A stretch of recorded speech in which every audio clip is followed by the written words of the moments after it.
Hey guys, it's me again, Drew. So I saw a video the other day by Mr. Fisher Bike. What's up, Jason? And talked about how he accidentally um, overbid on an item and ended up winning it. Don't know how much, but it was a fortunate result for him because he was able to get the bid taken back and didn't have to pay up what he couldn't afford.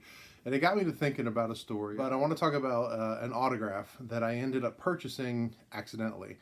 And so a long time ago, I don't know, probably 6, 7, 8 years ago, I was really big into just scouting out and researching and finding things. What are they going for real? It's kind of like finding out comps off of eBay. I really loved auction houses, and if you've never gotten into auction houses, it could be a lot of fun.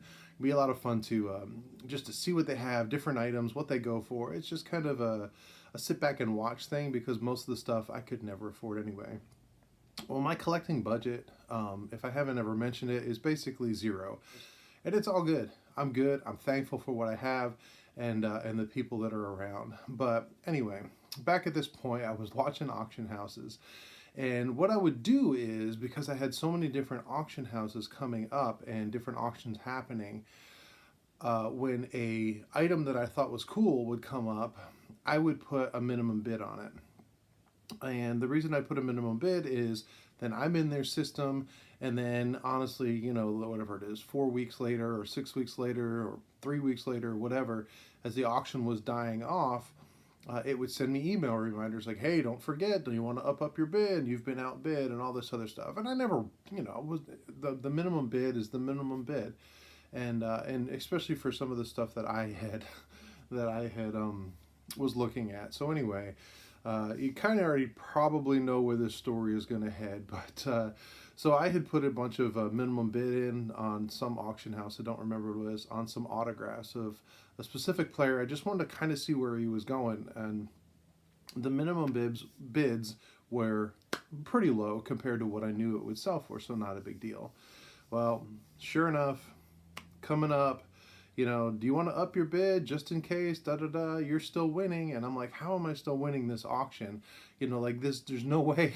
And so I'm watching this thing now. I'm really interested because I'm actually winning this specific item. And, but then towards the end, well, it happened. Nobody else bid on it, and I won it. And I'm like, I can't believe I own this item. I can't believe I won it. But and I'll show you what the item is in a second. But the reality hit in. Oh crap, I won this item. I've got to pay for this item. I don't want to get a bad name because I did stuff and whatever.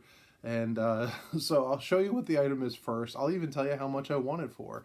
And all these years later, I'm glad I ended up with this item because with a budget of none, it would be kind of difficult, especially the way the hobby has gone. So what I ended up winning was an autographed baseball. And I'll show it to you here. And the autograph is a really nice Joe DiMaggio. And it's got a certification and the whole thing. And I have no idea why nobody else bid on this baseball, but nobody else did. And I won a Joe DiMaggio autographed baseball for $100. And $100 is not a lot, but it's a lot when you don't have it.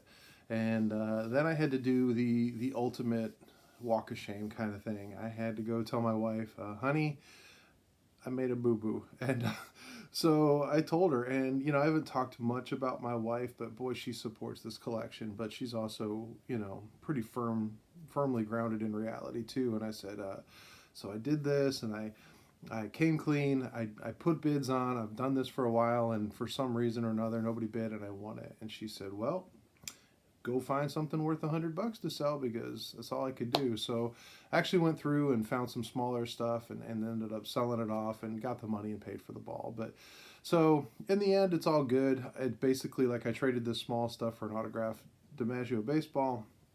But man, it was one of those close ones. So I don't know. Has it ever happened to you? You ever get involved in some kind of a thing where you think you've outsmarted the system, or you do something and then you get stuck? And it's kind of what happened here. In the end, I'm happy to have it. $100 is not a big deal. And I got a story out of it, which means one more video. But anyway, I know you guys have gotten involved. Let me hear what you did. What did you do? Did you, you know, double hit a number when you hit the key like Jason did, or did you bid on two different auctions and didn't realize it, and you won two of the same exact thing, or whatever? Just let me know some of the stories, because it's just part of the fun of the hobby. You know, a lot of what we talk about is what we have. Let's talk about how we got it. So let me know in the comments below what we did or what you did, and other than that, you guys be good.